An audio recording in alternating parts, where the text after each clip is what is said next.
Hey everyone, Dr. Chris from the Radio Horror Show here. This is a interview done back in 2011 when the Duke Nukem Forever game was supposed to come out for the Xbox 360, PS3, and I believe may have been PC at the time. It had been long and delayed in development hell game due to studio closings and franchising changing hands. I think it was like 12 years it had been delayed for. And of course it came out to rather lackluster reviews and not so great critical acclaim. But if you're a Duke Nukem fan, you would have enjoyed it. I had fun with it. Duke Nukem 3D is still my favorite Duke Nukem game.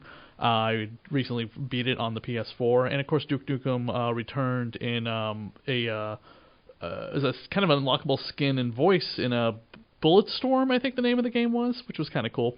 But here's my interview with Jon, the voice actor behind Duke Nukem, here on Radio of Horror. Again, we're talking about a 12 to 13-year-old interview, so keep in mind there might be some things in here that are not so up to date on in terms of just coverage. But hope you enjoy this lost interview that I recently found and was able to finally stick up for everyone to hear.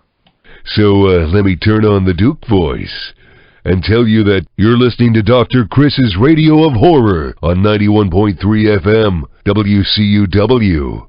The name's Nukem, Duke Nukem, and you're listening to 91.3 FM, WCUW.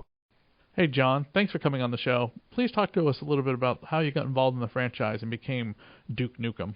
I became involved with Duke Nukem when I was working at a radio station in San Diego back in 1995 and happened to meet one of the top video game casting directors, Lonnie Manella, who actually lives in San Diego as well. She was at the radio station voicing a commercial that I was producing. And in the process of showing off for each other, doing different voices, she said, well, you've got really good range and dialects and tonal quality and such. Would you be interested in video game voice acting? I said, well, sure, bring it on. So among the first games I auditioned for and landed was Duke Nukem 3D. That's how it all came together. Where does the Duke Nukem voice come from? Where do you channel it from inside yourself? When I'm doing the Duke Nukem voice, I guess I just think about all of the things that really piss me off. And I'm not an angry guy typically, but there are things that get my goat. And when I start thinking about them, I clench my teeth together and I start sounding like this anyway because I'm so pissed off. I guess I have inner angst. That's where I draw the Duke Nukem from. What's your favorite game of the franchise, and what happened to the development of Duke Nukem Forever that took so long for it to come out? I mean, it had been development hell for over a decade. Well, because I've had the opportunity to play Duke Nukem Forever, which I did at PAX in Seattle last September, it is without a doubt not only my favorite game of the series, but my favorite game of all time. When you play it, you'll see. You'll know why. In addition to being a great first-person shooter with really cool graphics, it's so interactive. There's so much you can do in the game. I mean, you can play with an RC truck. You can even get it and drive it. You can play pinball. You can interact with babes. And just sexy as I'll get out. You'll see what I mean. I don't know how to answer that. In my own words, what happened with it? I guess George Broussard and the guys at 3D Realms kind of, I don't know. They held the reins for so long. They're the ones who announced in 1997 they're going to release Duke Nukem Forever, and didn't. But I know that George, pissed away a lot of money and time, and pissed off a lot of fans, making them wait and wait and wait until finally they went belly up. And just thank God for Randy Pitchford and Gearbox Software for stepping in and saying, we're not going to let this thing die. Did you lose faith in the franchise? I did lose faith for a while. In the early 2000s, I thought, okay, well, the Duke Nukem gravy train is over for me. That game's never going to happen. But I knew 3 years ago that it was going to happen because I had actually been paid to start recording voiceovers for the game. I couldn't say anything, being under a non-disclosure agreement, but I knew it was going to happen a few years before most people did. What other audio work do you work on? What have you been doing in between games? I've been doing many other games and many other projects. I joined a band, so I'm a singer too, and a musician, in case you didn't know that. So, no, I've been busy doing what I do as a voice actor and radio guy for the past 13 years. It's not like I was just waiting for Duke Nukem to save me.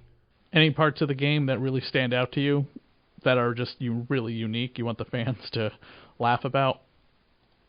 My favorite part of the new game is the extreme interactivity, as I mentioned earlier.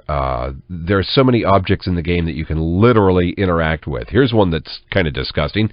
Somebody decided it'd be funny if Duke could walk up to a toilet and pick up a turd. So when you're playing the game, if you choose to, you can reach into the toilet and pick up a turd. No, that's not my favorite part of the game. My favorite part of the game is the interactivity. I think that probably getting in the RC truck, shrinking yourself down and getting in the RC truck and driving that, because I love driving games, I think that's probably going to be my favorite part of the new game. I saw you were also in Conduit 2, a Nintendo kind of Halo ripoff in a way, but trying to be its own unique space shooter. Tell us a little something about that, because I did enjoy the Conduit series for the 2 games that they've put out. How was it working on Conduit 2? That was just like working on any other video game. Sorry, but that's, I'm a voice actor.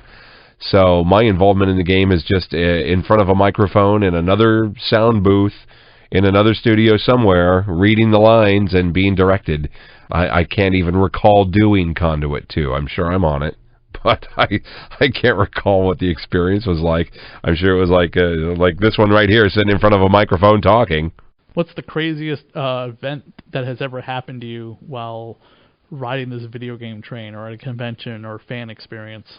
I would say the craziest thing I've done was break the hotel room party record at MagFest in Alexandria, Virginia last year. I managed to make it to 32 parties, 32 different hotel room parties while I was there. And my fans are so cool. They're always offering me, drinks and, whatever I need. I had a little entourage that followed me around. That was pretty crazy and nice at the same time. The fans treat me so well. That's my favorite part about going to the cons, is the fans are so nice. Well, Dr. Chris, it has been my pleasure being a guest on your radio show, and just to encourage all of your listeners to buy Duke Nukem Forever, buy 5 copies. I still have kids going to college, and I could use their help. Take care. Bye-bye. Well, thank you so much for coming on the show with me. I really appreciate you answering all my questions about Duke Nukem and your history as a voiceover actor.